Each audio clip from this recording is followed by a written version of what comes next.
a gente faz tanta besteira. Por causa disso, quantos arrependimentos se vai colocando na mochilinha da vida e ela vai pesando, pesando, pesando cada vez mais. Se a gente tivesse sabedoria, ia fazer muita coisa de um jeito diferente. Isso é certo. Mas como ter sabedoria de verdade? Que ela existe. Aqui e ali, nós encontramos pessoas que se mostram sábias e a gente admira essas pessoas por isso. Agora, como é que nós podemos ter um modo de agir que nos ajude a tomar decisões melhores no decorrer da vida? E, claro, colher frutos melhores por conta disso. Hoje nós vamos conhecer o segredo da sabedoria numa história que alivia a alma, renova a autoconfiança, nos faz perceber que ninguém precisa de um vasto conhecimento para ter um olhar mais claro sobre as coisas. Nessa história, nós vamos descobrir que sabedoria é a arte de enxergar os sinais da vida para se ir tomando as melhores decisões. Este livro aqui, Siddhartha, de Hermann Hesse, tem marcado gerações quando mostra que o caminho da iluminação está, na verdade, ao alcance de qualquer pessoa. Eu tenho certeza que este episódio vai te fazer um bem enorme. A vinheta é rapidíssima e literatura faz bem.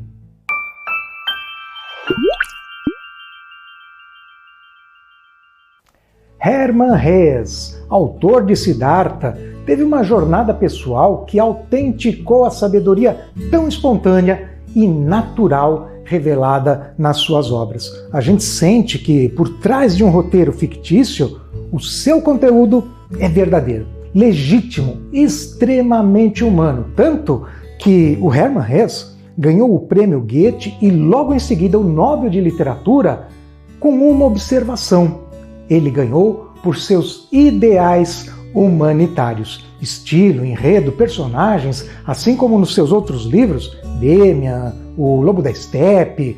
Este texto de Siddhartha está repleto de qualidades que fazem a leitura muito saborosa, mas vai muito além. É impossível passar por essas páginas sem se admirar com as percepções que o Hesse coloca aqui e ali. E até, depois do último ponto final, a gente sente que alguma coisa, de fato, mudou em nós.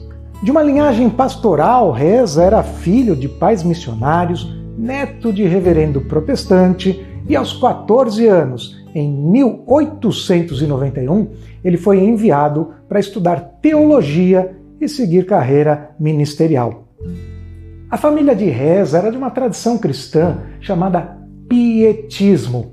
Eles davam muito valor para a experiência pessoal, muito mais do que o conhecimento dogmático.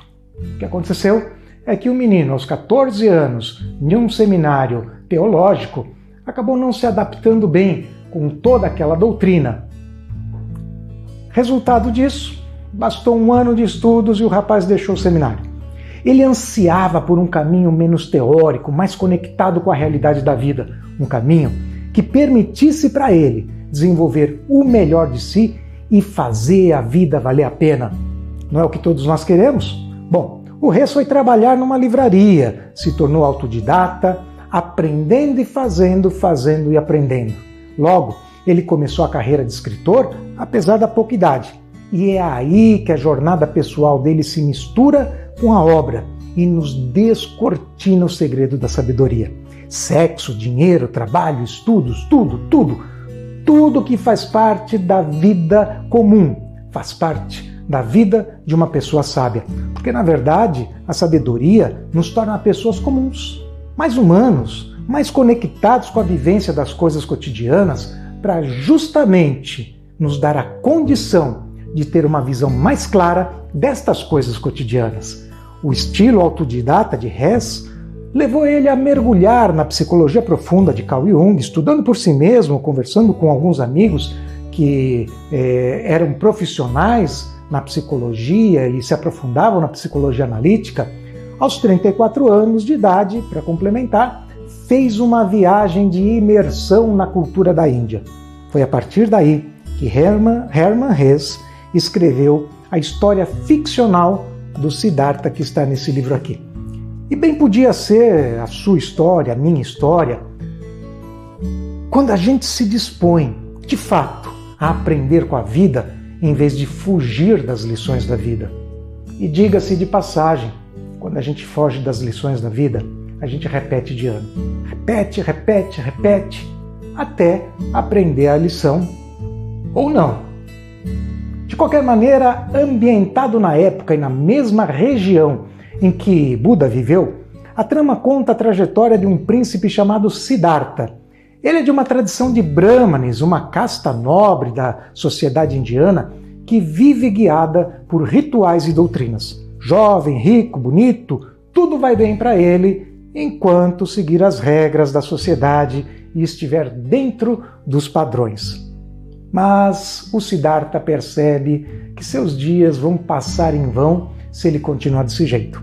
Então, ele decide deixar o conforto e o luxo do palácio e, acompanhado por seu melhor amigo Govinda, se junta a um grupo de samanas, que eram monges andarilhos que buscavam a purificação com jejuns e uma separação radical das coisas do mundo. O Siddhartha, junto com o Govinda, seu amigo, vai de um extremo para outro, da abundância para a escassez. Dorme no relento, come o que for possível, seja agradável ou não, busca a mortificação do ego. Interessante que o Siddhartha não tenta mudar a sociedade nem os seus pais. Quando ele busca o próprio caminho, ele respeita o caminho dos outros e ele vai se iluminando e se tornando espontaneamente uma luz, sem precisar se preocupar com o que os outros estão fazendo. Ele se preocupa com o seu próprio caminho e é isso que faz diferença. Bom, ao longo da narrativa, o Siddhartha vai compreender que toda experiência contribui para o nosso crescimento, se nós soubermos fazer a leitura adequada. Esta compreensão é o verdadeiro despertar da sabedoria. Ele aprende com a riqueza tanto quanto aprende com a miséria. Não precisa nem deve criticar quem está de um lado ou de outro, porque cada um está trilhando o próprio caminho e, se não aprender a se tornar mais humano com isso, vai pagar o preço. E o preço é o sofrimento causado, sobretudo, pela própria insensatez. Depois de sofrer como andarilho, fazer tantos jejuns, emagrecer, Siddhartha e Govinda se deparam com ninguém menos do que o próprio Buda. Carismático, sábio, eles resolvem seguir aquele líder religioso e isso dá uma virada na história. A gente pode pensar que nesse ponto da leitura, que é aí que o nosso Siddhartha consolida a sua busca pela sabedoria. Mas não, ele se torna um discípulo de Buda. Entretanto, Hess, o autor, vai usar isso justamente para argumentar que riqueza, pobreza, religião, filosofia, ideologia política, nada pode nos iluminar. Se a luz não brotar aqui de dentro, tudo que exaltarmos como verdade vai, no fim das contas, aprofundar as trevas da nossa ignorância, porque vai criar uma venda, um impedimento para a gente enxergar as coisas da vida. Nós vamos olhar sempre pela lente daquela ideologia, daquela doutrina, daquele modo de vida, enfim.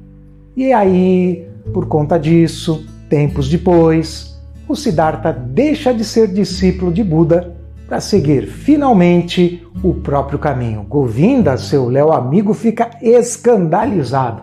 Desta vez, o Govinda se nega a ir junto com o Siddhartha.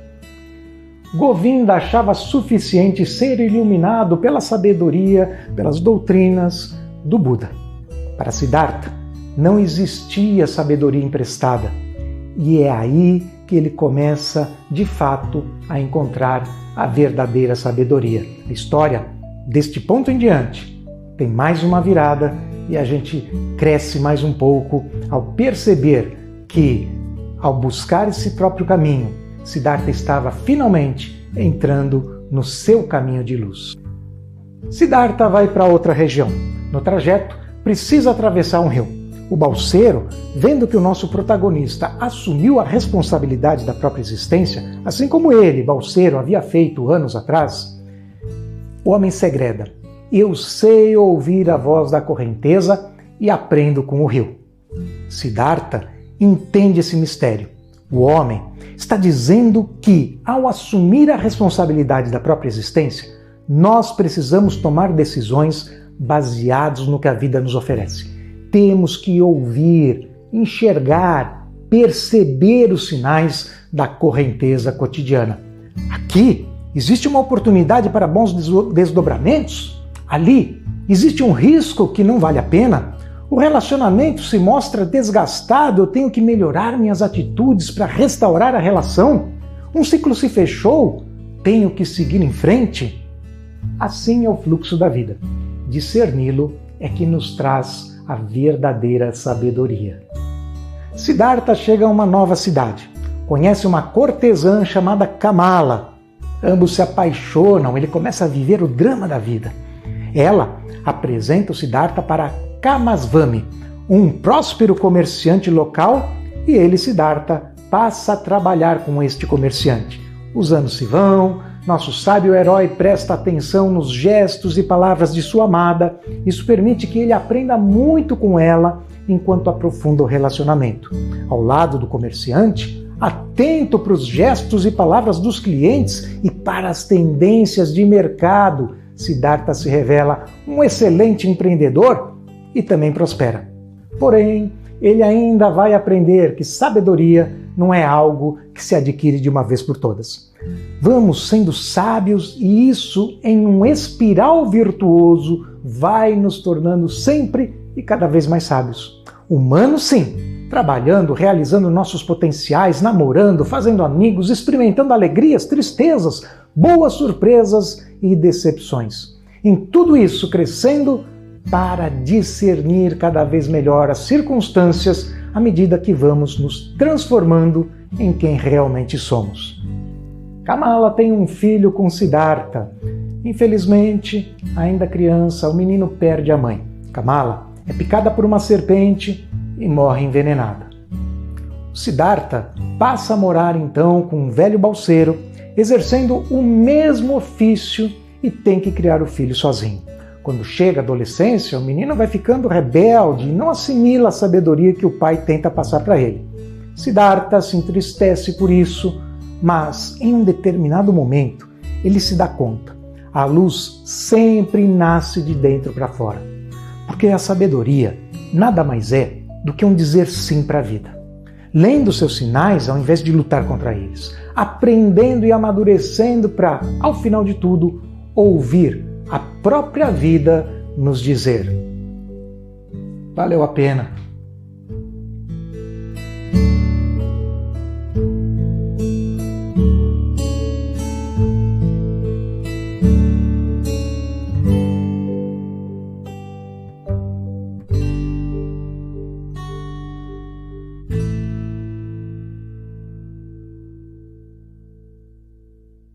Financiamento Procultura.